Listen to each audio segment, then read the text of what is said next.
एकीकडे विदर्भातील शेतकऱ्यांवर एलो मोजॅकने मोठं संकट आणलंय आणि एलो मोजॅकमुळे सोयाबीन सारखं जे उत्पादन आहे हे उत्पादन हातचं राहील की नाही अशी एक शंका निर्माण झाली आहे. याशिवाय कपाशीवर सुद्धा अशाच प्रकारचं संकट आहे आणि दुसरीकडे शासनाचा जो हमी भाव आहे हा हमी भाव मिळेल की नाही, त्यातून शेतकरी समाधानी होईल की नाही असाही प्रश्न उपस्थित होतोय. आपल्यासोबत शेतकरी नेते विजय जावंदी आहेत. आपण त्यांना विचारूया नेमकं या वर्षीची जी परिस्थिती आहे काय नेमकी आहे आणि कशा पद्धतीने या संपूर्ण परिस्थितीकडे तुम्ही पाहताय.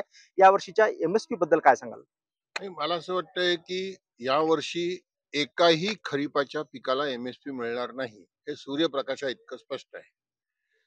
तुरीची एमएसपी 8,000 रुपये आहे. 6,000 रुपयाला तूर खपून राहिलेली आहे. जेव्हा नवीन तूर बाजारात येईल तेव्हा तुरीला एमएसपी कशी काय मिळणार आहे जर सरकारची नाफेडची खरेदी नसेल तर.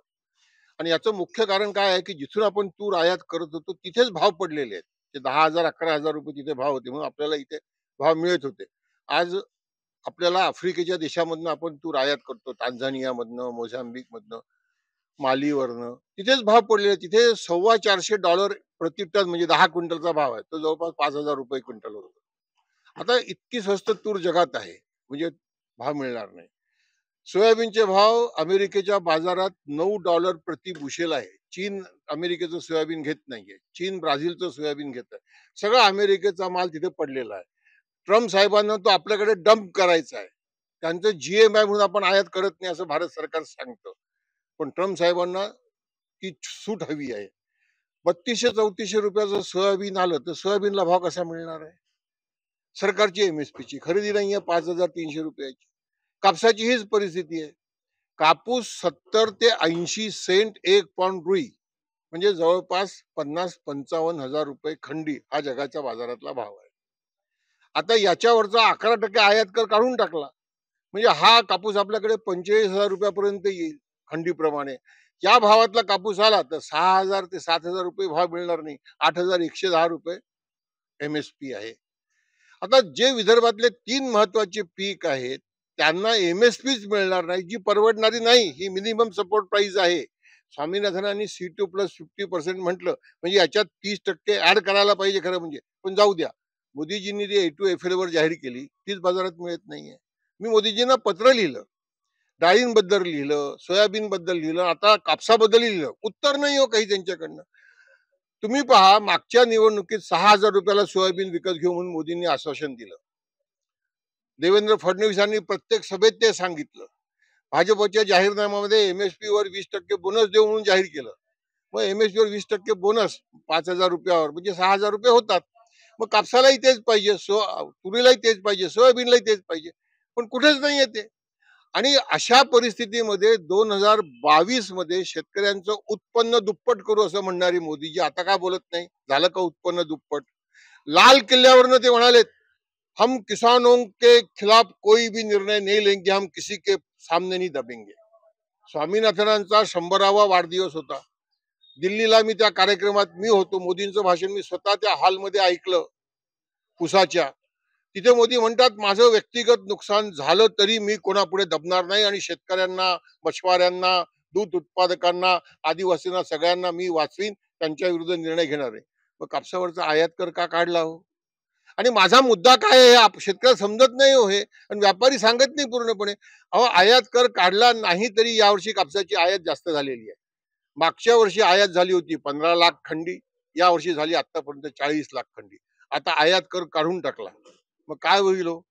अजून आयात वाढेल.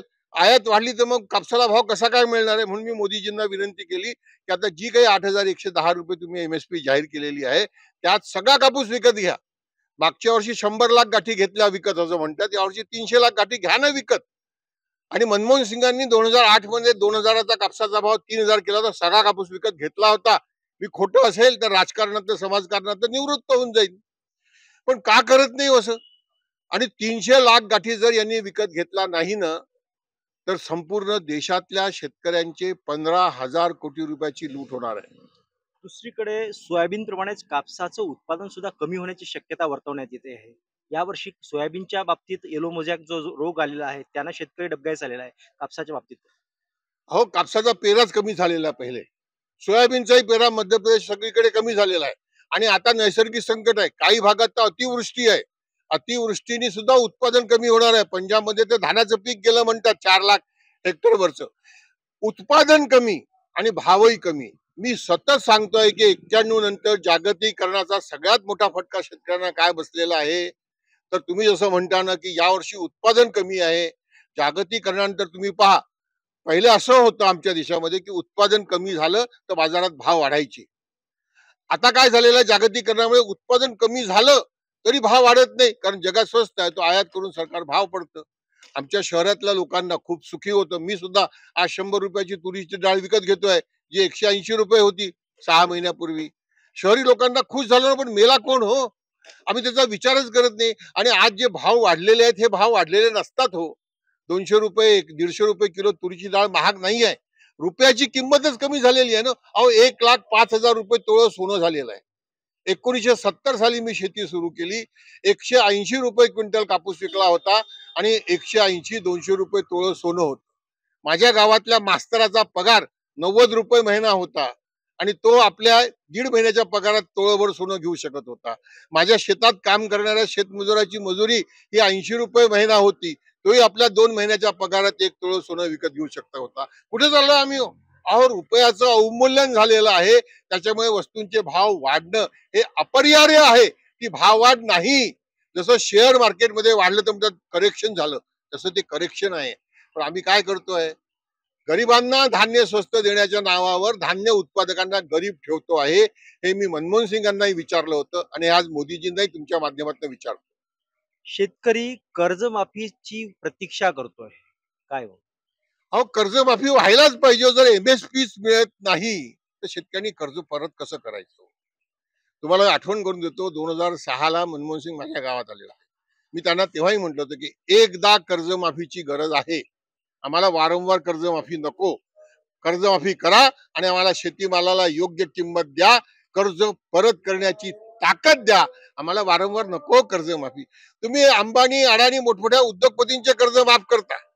मला माहित नाही तुमच्या चॅनलवर हे जाऊ शकतं का, पण या उद्योगपतींना जे सगळे कर्ज दिलेले आहेत ते काढून टाका बरं सगळे कर्ज. मग पाहू बरं यांचं काय होतं. पगारदारांचे पगार सगळे अर्धे करून टाका. जसे तुरीचे भाव कमी झाले, कापसाचे भाव कमी झाले, मग कलेक्टर साहेबांच्या बायकोचं काय हाल होतात आपण पाहूया ना.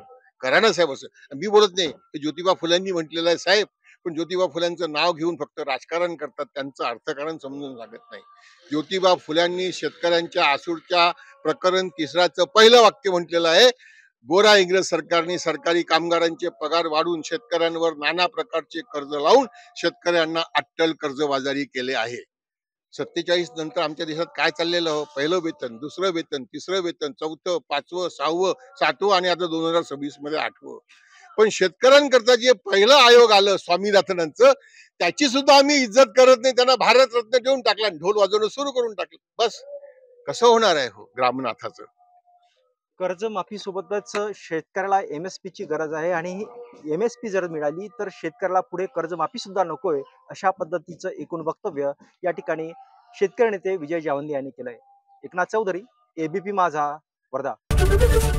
एबीपी माझा, उघडा डोळे बघा नीट.